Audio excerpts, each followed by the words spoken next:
ka salaamayaa dhammaan culimada dawladda Puntland galmudug federaalka iyo nin kasta iyo qof kasta oo mas'uul ah ururada haweenka gabdhaha gudoomiyaasha nabadda ee Puntland iyo galmudug bacda salaam runtii aad baan ugu faraxsanahay meel nabadeed inaan maanta soo istaago inaan soo istaagana sabab waxa uu ahaa gudoomiyaha gobolka mudug iyo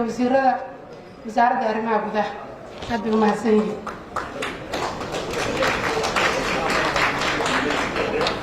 wax badan inima dhahayo oo hadalka waa idiin soo gaabina insha allah runtii aad baan ugu faraxsanahay inaan shirkan ka soo qayb galo special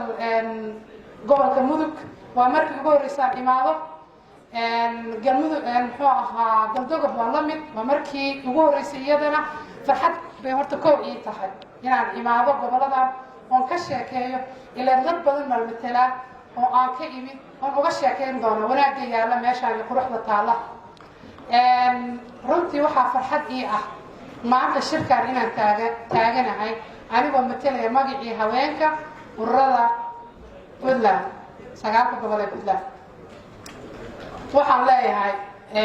waxaan isu istaago oo kaliya inay tahay inaan idinka dhiirigeliyo dadkii shirkan maanta abaabulay quruxda badan ama ka soo shaqeeyay nabadan quruxda badan waxaan leeyahay horta qof walba wuxuu ka shaqeeyo khayr isagoo ajarkiisa helaya وانا إني كم هذا كلامي يا جماعة تساعد أنت عيد قصة شقيسة أجر كذا قال له إله سبحانه وتعالى بسينا علماء قصة حبتي علماء الشركة ماشي عن جماعة الشجر إن خير كيس قبور ريو قصة شقية إلى دمات كان يحتاجين علماء وحنا لا علماء وضن كان صدم كسر بس هو يحتاج ليده وعلماء هيدا ما حد بريء سوق وقتين أو واهرته ونحكي له ويسير ضدك ودadka ugu muxaadareen weyseen oo kuwa wax dilay oo wax ugu sheegi weyseen laakiin maanta aad garateen waxaan leeyahay waa maadsantiin runtii waxa cid kasta oo meeshan joogto oo mahadcelinaya nabadda hal adkeeyo nabadda muhiim bay noo tahay qof kasta special marka anagu dumarnahay nabadda waxay noo tahay muhiim waayo waxaan ku qurux badanna inaan labisano waxa sabab u ah waxa way nabadda